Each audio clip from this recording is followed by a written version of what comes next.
So let's talk about another father-son thing. Yeah. LeBron James announces that he's going to continue to play until he can play with his son.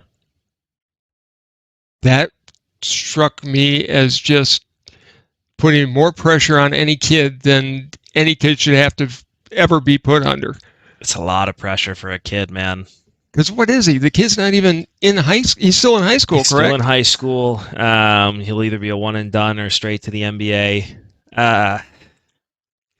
It's doing two things. One, it's putting pressure on the GMs to be like, listen, draft my kid, which is, that's fine. You're taking care of your kid. You're getting him a big contract. I think that's a good fatherly thing to do to help out. But if the kid is good enough. And he is. I mean, this kid's really good. Okay. But it's a lot of pressure. It's a lot of unneeded pressure on a kid who's just trying to find their own way.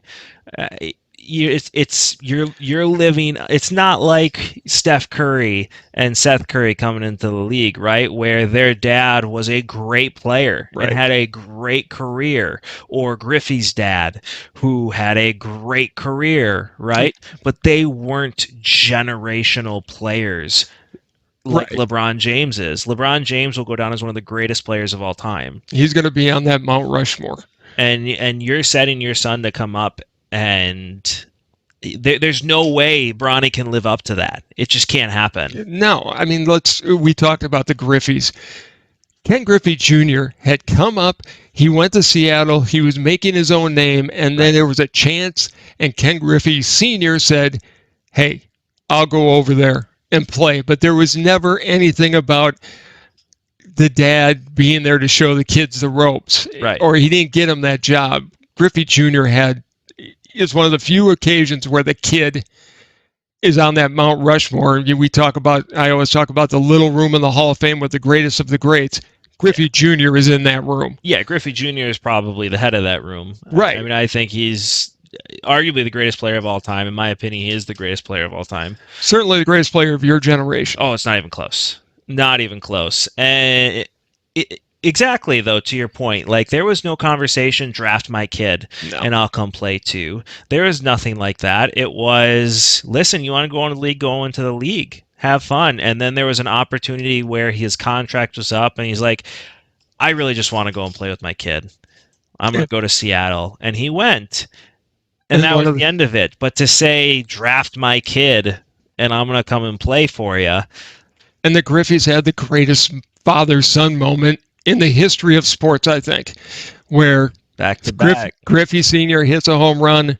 Griffey Jr. steps up and goes back to back. As you said, you're never going to see that again. I just can't help but think the pressure on Bronny could hurt his career. Yeah, it could. I mean, so you and I have a prime example of this in our careers, in our lifetime. You were working for a company, and I had just lost my job. My wife was 3 months pregnant at the time. The company I was working for went out of business. Situation that just happened, right? I needed to get a job. And so, the company you worked for down in Florida had an opening, and you helped me get an interview. But that's all I did. But then the rest was on me. I went in there and I got the job, and I had to live up to that. But one thing you did that was awesome is nobody knew that we were related in the company. Like, if they asked us, we didn't hide. Sure. But I was never, it goes back to my dad, actually. I found a story that my mom wanted me to name me after my dad. And my dad said, no, he's not going to have to live up or down to my first name. And when you came to the company we worked for, it was that. It was like, if anybody asked, said, do you know this person? It was like, yeah, we're related. It's my son, or it's my dad. Right. But we very much made it. You made it on your own. I made it on my own. And we didn't need to add that extra pressure on there. I certainly was never going to go to somebody and go, you must hire him, which is what LeBron essentially is doing right now. Right. It was never that thing. It was, hey, let me see if I can get you an interview, and then we'll go from there. And like I said, it worked out. But to say, listen, I'm going to draft you, I can't imagine ever doing that to my kid. I can't either. And, and if LeBron is still with the Lakers, I know he's got a lot of control, but his contract's up. He structured it specifically so his contract will be up when Bronny gets drafted, so he'll be a free agent and go anywhere. That's just, if I'm an organization, I know I'm getting the package deal, and if Bronny is that good, great, I'll want him on the team later on. But do I want to carry LeBron for that year? Maybe, maybe not at that point. Well, and what if he comes in? Look what happened with Alonzo Ball. Yeah. When he came in, right? There's so much pressure to just perform right away. Those kids are never lived up to the hype. And that's what it was. It was all hype. Well, LaMelo has. Yeah, he has. But and everybody knew that he would. He was the most skilled of the three. The other two have had to try and live up to hype that was created, and good for their dad for creating that for him to get him there. But I mean, they struggled under that hype. And now you have a situation where the greatest player of a generation, one of the greatest players of all time, is hyping you up in that way. I mean, you're not going to protect your kid in the league. No, and he's got to make it or break it on his own, and he should be given that shot. If it was like the Griffeys and Bronny was drafted by the Bucks, for example, and LeBron then called the Bucks and said, "Hey, look, I'd like to play with Bronny the second year," and the Bucks said, "Sure, it'll help us sell tickets. You'll be a nice addition on the bench. We still have Giannis." That's one thing, but to announce it, that's a bridge too far as I'm concerned. It's heart in the right place. From dad to dad, I can definitely see where he's coming from in trying to help his son. I really do. And I can also see where he's coming from as a father saying, listen, this is going to mean everything to me. This playing with my son for my final year would be the greatest feeling in the world. But if I'm Bronny, I'm looking at him going, Dad, I've got to do this on my own. Back off. Let me make my own name. You've done your thing. It's a catch-22. It's a catch-22. Do I think by any means he's done anything wrong? No. Because that would be a dream for me. I'm sure that would have been a dream for you as well. Sure. But at the end of the day, like, this isn't about you, right? This isn't about LeBron. This is about Bronny at this point and what's good for him. And as you going to that team and making that announcement, really good for him and his career and his psyche going forward. There's a point in time where you can put so much pressure on somebody that it hinders their growth. Do I think it will hinder his growth? I don't know, but I wouldn't want to be in Bronny's shoes where my dad has said that. It'd be like if Michael Jordan would have done that if his kid had been that type of a player. Yeah. Or Kareem's. I don't even know if Kareem had a son, but one of those guys. Any of the greats did it. Right. Like, it's just not something you do. And again, it's amazing for LeBron, and I think that's where his mind's at, is this is something I want to do. And that's been LeBron's career for a long time, is this is something I want to do. It's an I thing and not a team very thing. much. And I'm not a great parent by any means. I figure it out as I go along. This isn't some parenting lesson like I know best. I don't know anything about being a dad. I figure it out day to day just like everybody else. Just try and make sure my kids are healthy, well taken care of, and emotionally ready to go into the world when they're older. That's my job. So I'm not the person to sit here and say, and LeBron has definitely taken care of his kids. He has given them everything they've needed. Plus, I think that he's raised smart kids and great kids. I just think in this specific situation, this is very much a I thing versus a what's best for Bronny coming into this league. By the way, he is a great dad. I appreciate it. You can run it down, but he is an awesome dad.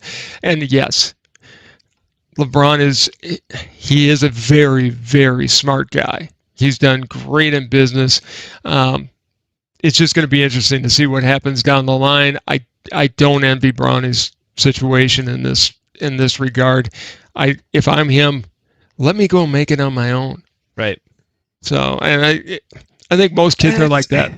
And that's the trick, it's tough. It really is. And taking anybody into your own business is hard with that. But you brought up something that would be an interesting thing to see, is what if the Bucks are in a position to draft Bronny?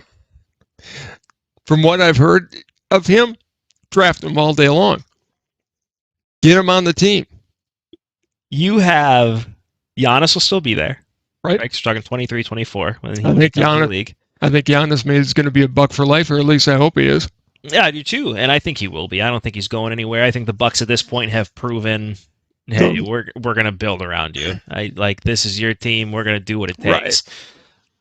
But can you imagine LeBron James and Giannis? I mean, LeBron James is tapering off, and LeBron James needs to play second fiddle to somebody at this point. If he's going to continue to be successful, he's going to have to play Robin to somebody else's Batman. I don't know if he'll be able to do that, but that's what he'd have to do. Well, here's my question, though. In that situation, you draft Bronny. You know LeBron's coming. What's he going to dictate? Is he going to say, well, no, my kid's got to be out there playing. We're going to talk minutes and whatever, and they've got to be on the court at the same time. There's a whole can of worms that's going to come along. Well, with that this. Needs to be a discussion before anything ever happens. Honestly, I didn't even think about that.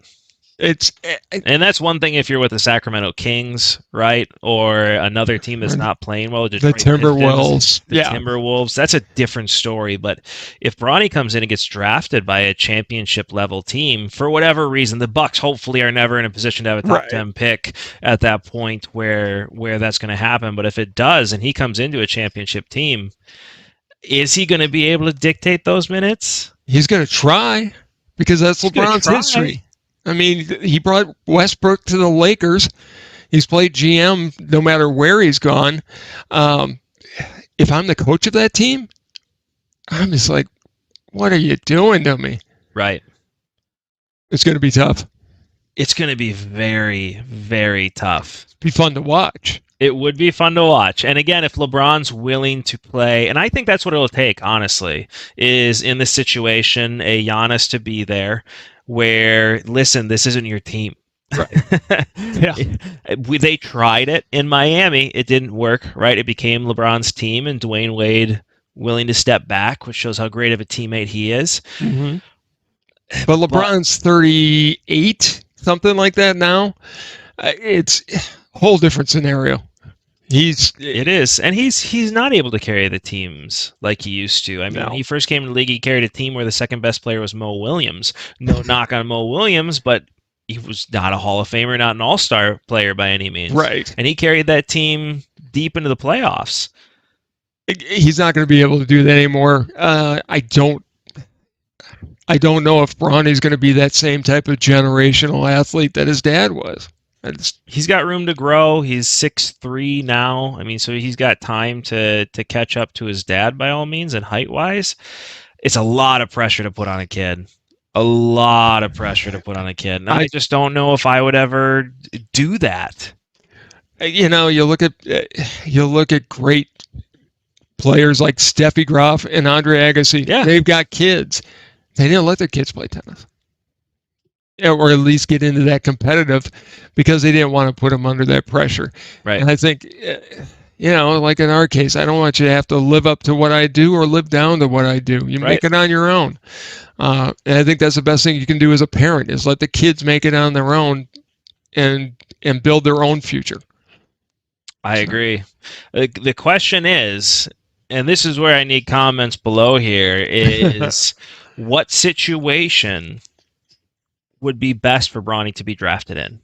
Because his dad's coming with him, right? You know that's going to happen. So what situation? Is it a Milwaukee Bucks team which has its own superstar, which already has their own success, and Bronny's able to come in and LeBron's able to come in and they're just able to sit back and have a superstar in his prime? Or is it best for them to go to a Sacramento Kings or a Detroit Pistons where they get to run the show? They get to dictate minutes, and Bronny's automatically the star because his dad's there with him. I want to see the comments below. I mean, what do you guys think? Place your vote. Go to a great team or go to a rebuilding team. What's best for Bronny in his own career? Thank you so much for enjoying that clip. And hey, if you enjoyed that one, I know that you'll enjoy this clip right here. And if you like that clip, why not watch a full episode right here? And one more thing I need from you, because I need to make sure Jobu's stocked on rum and I can keep Pogo here on the payroll. I need you to go ahead and subscribe right here. That way you get notified every time we drop a new video. Thank you so much again for watching, and we'll see you next time.